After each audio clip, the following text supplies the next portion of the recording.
तो ये राहुल गांधी जैसे, अब क्या है, अब मुझे तो नहीं समझ में आता कि राहुल गांधी को लोग क्यों इतना तवज्जो देते हैं। राहुल गांधी की जो मूलभूत समझ है भारतीय राजनीति को लेके, वैसी राजनीति तो बहुजन समाज पार्टी का जो क्या कहते हैं बूथ लेवल का कार्यकर्ता है उससे कहीं ज्यादा है राहुल गांधी से। इस देश की राजनीति, इस देश की जो व्यवस्था है उसके बारे में कोई समझ नहीं है। हाँ, उनको कुछ लोग लिख के दे देते होंगे कि आप ऐसा बोल दो, वो प्रतिक्रिया आप तक भी जरूर पहुंची होगी। और उन्होंने साफ तौर पर कहा है कि नेहरू जी के जमाने में यदि कांशीराम साहब होते तो कांग्रेस ने मुख्यमंत्री जरूर बनाती। कितनी वास्तविकता लगती है सर के इतिहास के परिप्रेक्ष्य से, अगर आप इस बात को देखेंगे तो क्या ये चीजें संभव हो पाती? पराग जी देखिए, साच को आज की जरूरत नहीं है। बाबा साहब अंबेडकर के बताए रास्ते पे मान्यवर साहब कांशीराम चले। तो बाबा साहब अंबेडकर तो नेहरू के जमाने में खुद स्वयं मौजूद थे और वो कितने दिन मिनिस्टर बन के रह सके। और बाबा साहब अंबेडकर की जो इच्छा थी कि वो फाइनेंस के मिनिस्टर बने, वो प्लानिंग का काम देखें, तो क्या नेहरू ने कभी उनको वो सम्मान दिया? नहीं दिया। तो साहब कांशीराम जिनको अपना मसीहा मानते हैं, वो मसीहा नेहरू के तो सामने था। और ये सामने ही नहीं था, उसने संविधान बनाया। संविधान बनाने के बावजूद पूरी दुनिया उसकी उसके गुणों को जानती है, उसके हुनर को जानती है। पूरी दुनिया जिससे सीख रही है। क्या नेहरू को ये समझ में नहीं आ रहा था कि हमें डॉक्टर अंबेडकर को क्या सम्मान देना चाहिए? तो कांशीराम की तो बात छोड़ दीजिए, जो कांशीराम के भी गुरु हैं, जो स्वयं मौजूद थे नेहरू के सामने, उनके साथ नेहरू ने क्या किया? और ये तो छोड़ दीजिए, क्या बनना है, क्या बिगाड़ना है, चीफ मिनिस्टर बनने की बात ही छोड़ दीजिए। बाबा साहब अंबेडकर ने एक किताब लिखी थी धम्म के ऊपर, और उसका स्पेशल उन्होंने रिक्वेस्ट किया था नेहरू को कि भाई हमारी किताब खरीद लो और आप क्या है इस किताब को सरकार के माध्यम से इसको लोगों तक ले जाओ ताकि इस देश की सच्चाई लोगों के सामने आए। नेहरू ने उनकी किताब खरीदने से मना कर दिया।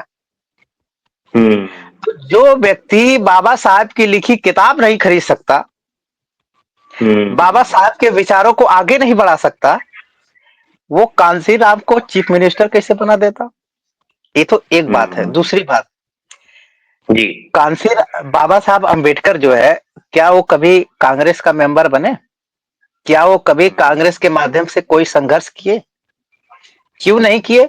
क्योंकि उनको पता था कि कांग्रेस जो है इस देश में ब्राह्मणवादी जो विचार है उसको स्थापित करने के लिए संघर्ष कर रही है, और उनको जो है इस देश में धम्म के आंदोलन को आगे बढ़ाना था। तो धम्म के आंदोलन को बढ़ाने के लिए इंडिपेंडेंट संगठन भी होना चाहिए। तो बाबा साहब अंबेडकर की जो भी क्षमता थी, उन्होंने इंडिपेंडेंट संगठन के माध्यम से, नेतृत्व के माध्यम से इस देश में संघर्ष किया। और वही काम जो है मान्यवर साहब कांशीराम ने किया। क्या मान्यवर साहब कांशीराम को जो राहुल गांधी के पिता हैं उन्होंने ऑफर नहीं दिया था? क्या जो नरसिम्हा राव जो प्राइम मिनिस्टर बने थे कांग्रेस, क्या उन्होंने ऑफर नहीं दिया था? इन सारे लोगों ने ऑफर दिया था, लेकिन मान्यवर साहब ने क्या वो ऑफर कभी स्वीकार किया? नहीं किया। इवन अटल बिहारी वाजपेयी ने राष्ट्रपति बनने का ऑफर दिया, तो क्या मान्यवर साहब ने स्वीकार किया? नहीं स्वीकार किया। मान्यवर साहब ने बाबा साहब का जो रास्ता था उस पे चले, और इसलिए उन्होंने इंडिपेंडेंट संगठन बनाया, इंडिपेंडेंट लीडरशिप, और संगठन और लीडरशिप ही नहीं स्थापित किया, उन्होंने सरकारें बनाई, और वो सरकार बनाई जो अपने बलबूते चलती, अपने नीतियों को लागू करती है। तो क्या ये कांग्रेस में रह के ये कांग्रेस कभी जो बहुजन नीति है उसको लागू करने देती है? ऐसा नहीं है कि कांग्रेस ने भी 2-4 जो है बनाए थे चीफ मिनिस्टर। क्या सम्मान कांग्रेस पार्टी ने जगजीवन राम को दिया? क्या सम्मान जो है सुशील कुमार सिंधु को दिया? क्या सम्मान जो है वो चन्नी जो जिनको चीफ मिनिस्टर बनाया था पंजाब का, उनको दिया? तो ये राहुल गांधी जैसे, अब क्या है, अब मुझे तो नहीं समझ में आता कि राहुल गांधी को लोग क्यों इतना तवज्जो देते हैं।